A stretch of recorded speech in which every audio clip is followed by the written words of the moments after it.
مار رہے ہیں, ایوری ڈے مار رہے ہیں, زندہ مار رہے ہیں, تکلیف دے دے کر مار رہے ہیں. کس کو مار رہے ہیں؟ اپنی ماں کو, اپنے باپ کو.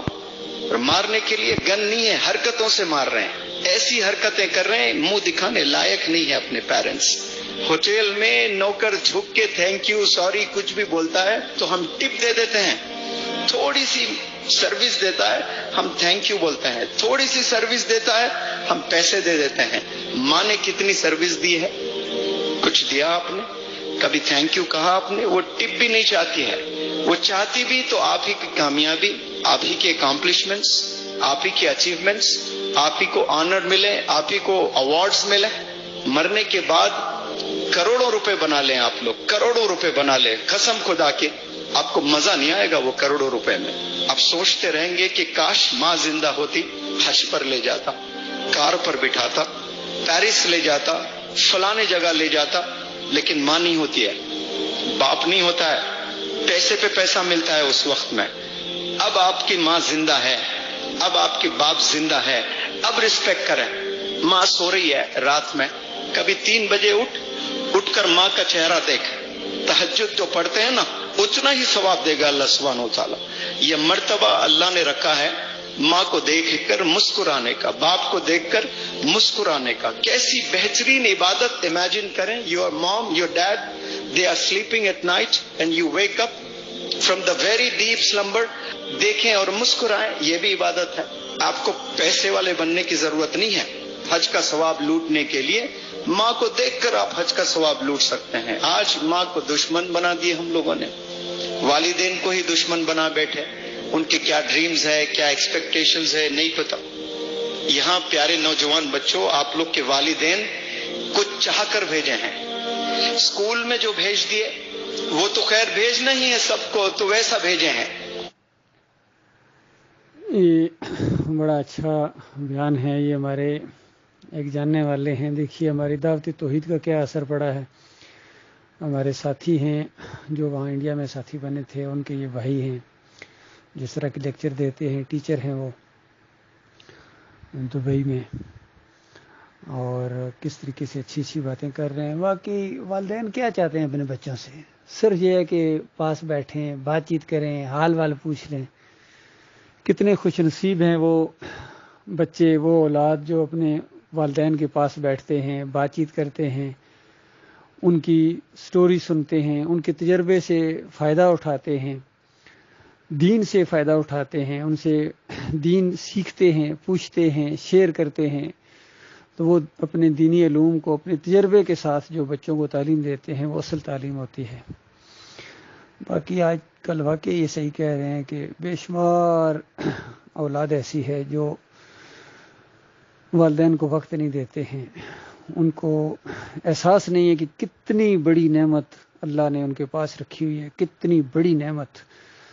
اور واقعی یہ صحیح کہا, بڑی بڑی تہجد گزاریوں سے, بڑی بڑی پیسہ خرچ کرنے میں, صدقہ خیرات کرنے میں, روزے رکھنے سے بھی میں سمجھتا ہوں زیادہ بہتر ہے کہ وہ اپنے والدین کی عزت کیا کریں, ان کے پاس بیٹھا کریں, ان کو احترام کی مسکراہٹ کے ساتھ ان کو دیکھیں, حال وال پوچھیں. یہ بہت بڑی نیکی ہے, بہت بڑی نیکی ہے یہ. اور یہ دین میں بے شمار راستے ہیں اللہ کی رضا کے. ایک صحابی نے بھی اسی طریقے سے پوچھا, یا رسول اللہ بے شمار بھلائی کے راستے ہیں, مجھے کوئی ایسا راستہ بتائیں جس سے پر میں چل کے جنت حاصل کروں. تو نبی علیہ السلام نے ایک طریقہ ان کو بتایا. تو بہرحال خلاصہ یہ ہے کہ جنت حاصل کرنے کے بہترین طریقوں میں سے ایک طریقہ یہ بھی ہے کہ اپنے والدین کی عزت کی جائے, والدین کی خدمت کی جائے, ان کو احترام کیا جائے, ان کو وقت دیا جائے, ان کے پاس بیٹھا جائے. اور بہت ہی وہ بدبخت ہے, نبی علیہ السلام نے گویا بد دعا بھی دی اور بدبختی کا اظہار کیا ایسے بندے کے لیے. 3 قسم کے بندوں کے لیے.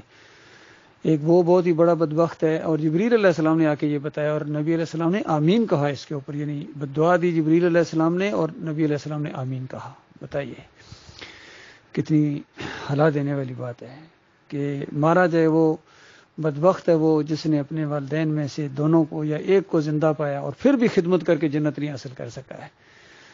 ان کو خوش کر کے وہ جنت نہیں حاصل کر سکا, اپنے مالک کو خوش نہیں کر سکا ہے. یا جس کو زندگی میں رمضان کے مہینے میں اللہ کی عبادت کرنے کا موقع ملا، پچھلے گناہ معاف کروانے کا موقع ملا، پھر بھی وہ اپنے گناہ نہیں معاف کروا سکا اور جنت نہیں حاصل کر سکا ہے، بدبخت ہے وہ، مارا جائے۔ اور تیسرا وہ جس کے سامنے نبی صلی اللہ علیہ وآلہ وسلم کا ذکر آئے، ان کا نام پڑھے یا ان کی کوئی بات سنے تو اللہم صلی علی محمد یا کم از کم صلی اللہ علیہ وآلہ وسلم اگر وہ نہیں کہتا ہے تو وہ بڑا ہی بدبخت ہے۔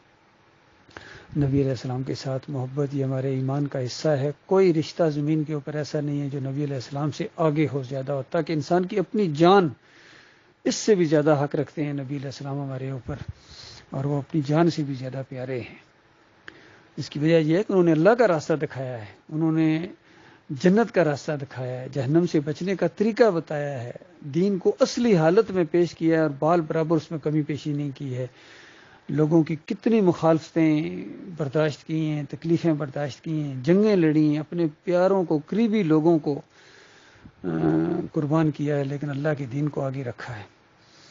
تو اللہ تعالیٰ ایسے خوش نصیب انسانوں میں شامل فرمائے۔ چند دنوں کی زندگی ہے میرے بھائیوں، پیاروں، میرے بچوں، عزیزوں، اقارب اور پوری دنیا جہاں جہاں تک یہ آواز پہنچی، چند دنوں کا یہ معاملہ ہے۔ اللہ کو راضی کر لو، اللہ کو راضی کر لو۔ اور راضی کرنے کا بڑا آسان طریقہ ہے، اللہ تعالیٰ نے بتا بھی دیا ہے۔ سورۃ العصر دیکھیے، 4 باتیں اس کے اندر۔ ایمان خالص کرو، اپنے اکیلے اللہ کو اپنا اکیلا معبود مانو، اس کے ساتھ شرک نہیں کرنا ہے، اس کے ساتھ ذرہ برابر شرک نہیں کرنا۔ دیکھو شرک سے ہر وقت بچو، شرک بڑی لعنت ہے، بہت بڑی بیماری ہے، بہت بڑا ظلم ہے۔ اللہ کے علاوہ کسی اور کی پکاریں، کسی اور کی نظر و نیاز، کسی اور کے رکوع اور سجدے، یہ بہت بڑی بدبختی ہے۔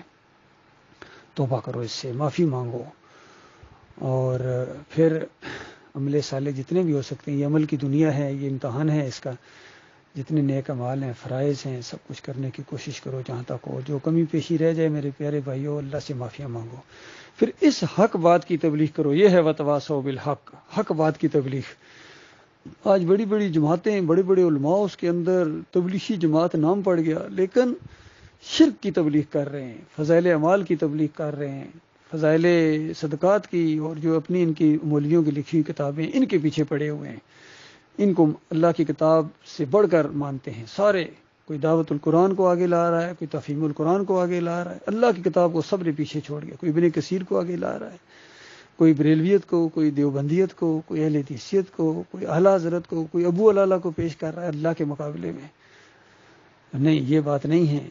وتواصوا بالحق، حق بات کی تبلیغ کرو۔ حق ہے قرآن اور صحیح حدیث اور نبی علیہ السلام صحابہ کا طریقہ۔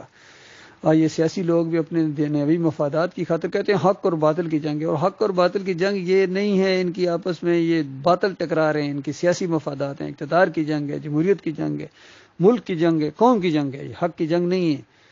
جو حق کو مانتے ہی نہیں، انہوں نے حق کی جنگ کیا لڑنی ہے؟ شرک ان کی رگوں کا خون ہے۔ تو میرے پیارے بھائیوں بہنوں، اس کو سوچنے سمجھنے کی کوشش کرو، حق بات کی تبلیغ کرنی ہے، اور پھر اس راستے میں جم جاؤ۔ وتواصوا بالصبر، صبر کے ساتھ جم جاؤ، اپنے بھائیوں کو، اپنی بہنوں کو، اپنی جماعت کے لوگوں کو، مومنوں کو تسلیاں دیتے رہو۔ دیکھنا گھبرانا نہیں، یہ ہے صحیح معنوں میں گھبرانا نہیں ہے، اپنے مومنین کو کہا جائے۔ باقی یہ سیاسی لوگ دیکھیں کفر و شرک پھیلا رہے ہیں اور پھر کہتے ہیں گھبرانا نہیں ہے۔ دیکھو کیسا شیطان ہے۔ ابو جہل بھی اسی طرح اپنے ساتھیوں کو کہتا تھا گھبرانا نہیں ہے، کفر و شرک کے راستے پر تھے۔ اصل زیادہ حقدار ہم لوگ ہیں، مومن ہیں، جو ایک دوسرے کو کہیں گے بھائیوں بہنوں گھبرانا نہیں ہے۔ دیکھنا کتنے کتنے آئے ہیں گھبرا کے پیچھے ہٹ گئے، تم نے گھبرانا نہیں ہے، جم جانا ہے، زندگی کے آخری سانس تک اس ایمان عقیدے کو لے کے جانا، پھر دیکھنا کس طرح اللہ کی رحمتیں برسیں گی۔ اس موڑ کے آگے منزل ہے۔ اللہ تعالیٰ ہمارے ایمان کی حفاظت فرمائے، مالک ہمیں جم جانے کی توفیق عطا فرمائے، مخلص اور باصلاحیت ساتھی عطا فرمائے، آمین یا رب العالمین۔